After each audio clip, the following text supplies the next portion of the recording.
vais tenter de vous donner des bribes, j'ai bien des bribes de réponses à la question pourquoi je n'arrive pas ou pourquoi je n'arrive plus à écrire.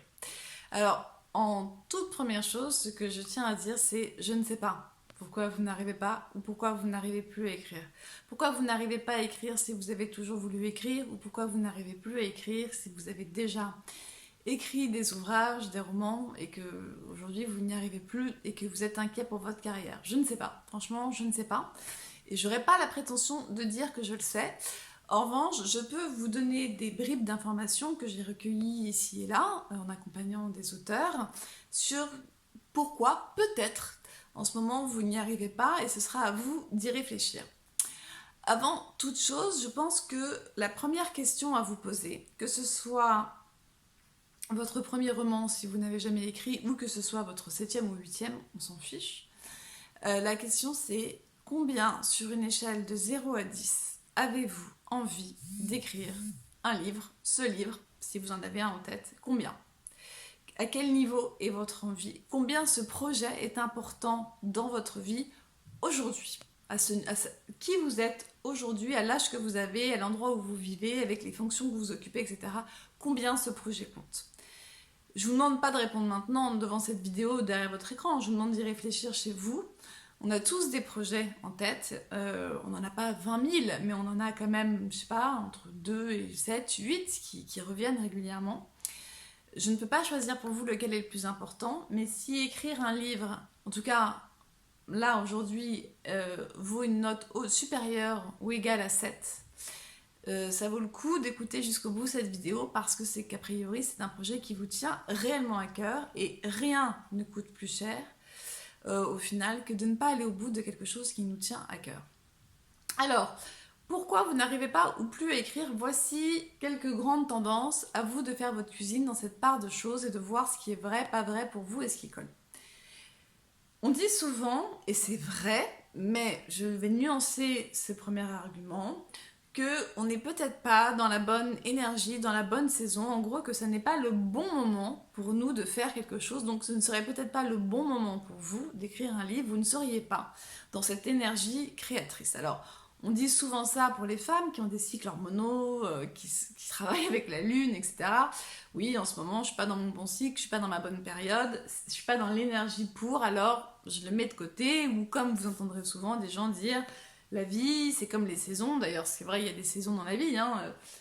L'automne, l'hiver, le printemps, l'été. Et il y a des périodes où printemps-été, où on donne tout ce qu'on a à donner. Et après, on est en jachère et ça réfléchit, on n'écrit pas, on ne produit pas et c'est normal. Cet argument, il est vrai. C'est-à-dire se dire, on n'est peut-être pas dans notre bonne période du cycle pour y aller. On n'est pas dans cette énergie, on n'est pas dans ce mouvement.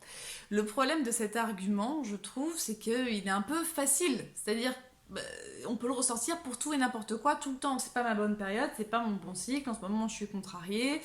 Et c'est là où je suis pour et contre ces arguments de développement perso, c'est-à-dire que c'est fondé, et donc c'est a priori vrai.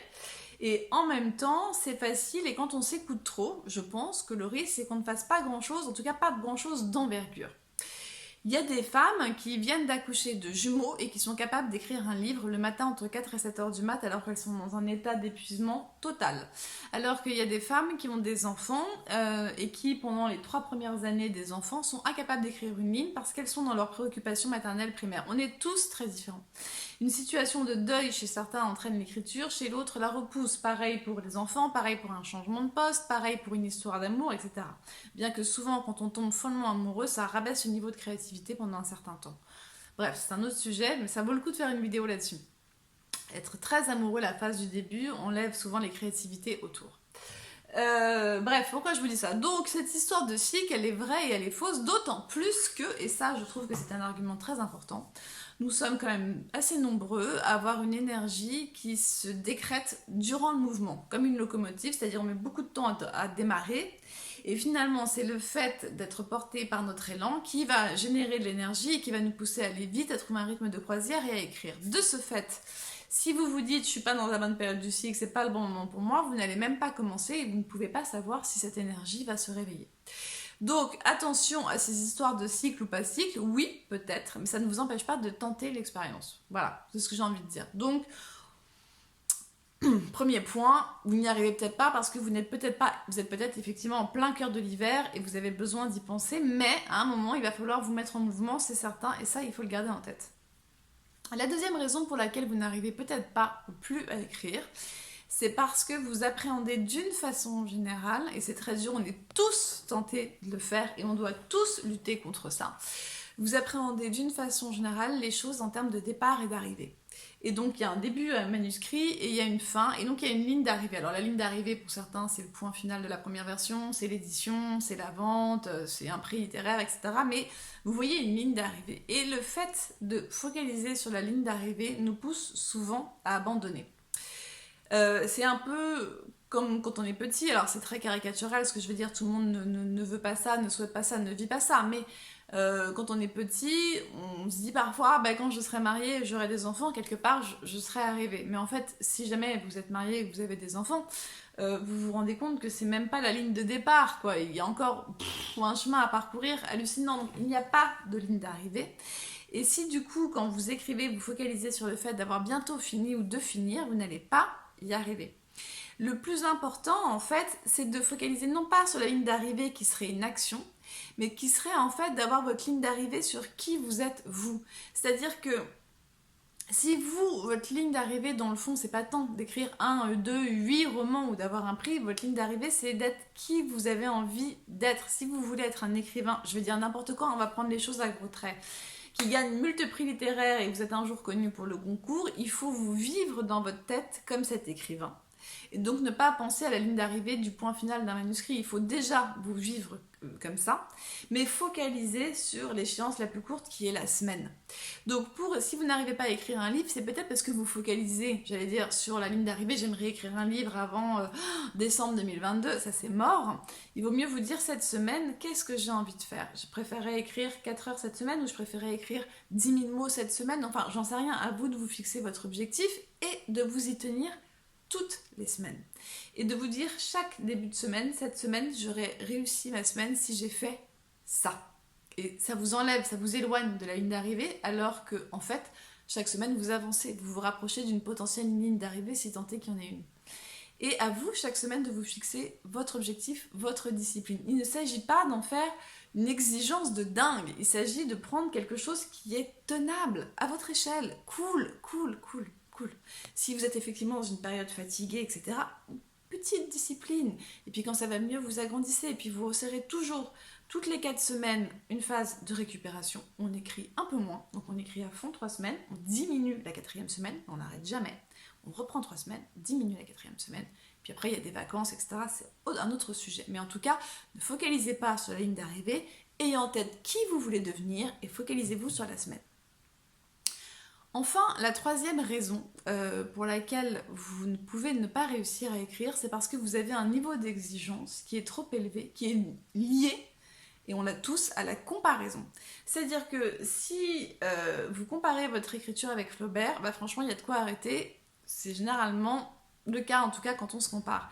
Si vous comparez votre vitesse d'écriture avec un copain qui a écrit un premier roman en 3 mois et qui a été publié, ben, vous allez vraiment vous saper le moral et vous allez vous dire mais moi ça fait 4 ans que je suis dessus.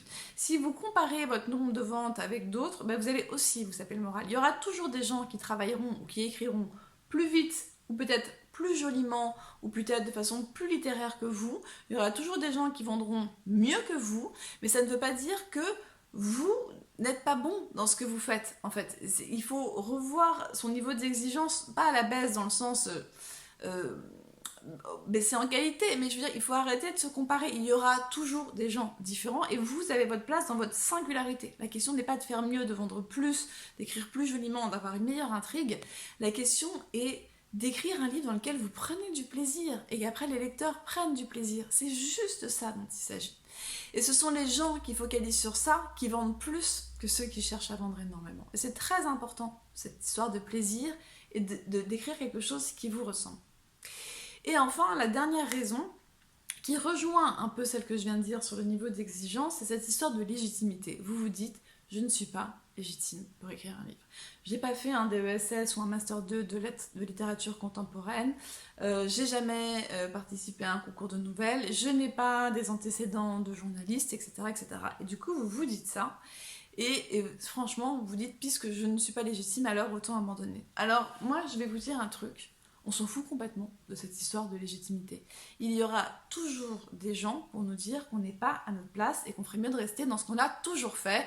Donc par exemple, si vous êtes garagiste, on vous dira t'es garagiste, tu restes garagiste et puis t'essayes pas d'écrire un livre. Bon, les gens qui vous disent ça sont des gens qui ont peur ou qui ne se sont pas autorisés à le faire généralement. On s'en fout. Il y aura aussi toujours des gens pour vous dire t'as raison, essaye. C'est ce que je suis en train de faire. Essayez, n'abandonnez pas.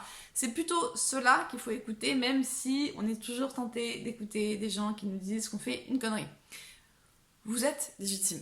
Vous êtes vivant. À partir du moment où vous êtes vivant, vous êtes capable d'apprendre des choses que vous ne saviez pas faire avant. Hein, c'est l'exemple typique, vous ne saviez pas marcher, vous avez appris à marcher. Bon, bah vous n'avez jamais écrit un livre, et bah vous allez apprendre à écrire un livre. Et puis vous écrirez le prochain encore mieux. Et puis si c'est votre 10e manuscrit, et que vous vous dites je ne suis pas légitime parce que mes 9 premiers se sont très mal vendus, que je galère pour trouver un éditeur et tout, c'est faux, c'est faux. Il y a plein d'auteurs qui ont mis 15, 16 textes avant de décoller. On s'en fiche en fait, on s'en fiche si c'est ce que vous avez envie de faire, vous le faites. Cette histoire de la légitimité, à moins de faire une opération à cœur ouvert, pour l'instant n'a pas sa place. Voilà, donc n'écoutez pas ça. Voilà, je vous ai donné grosso modo les grandes tendances pour lesquelles les auteurs nouveaux ou anciens n'arrivent pas à écrire. À vous de voir ce qui résonne chez vous. C'est toujours une décision. C'est une décision, il n'y aura pas d'inspiration. À vous de voir si vous êtes capable de le décider et de l'envisager petit pas par petit pas. À bientôt!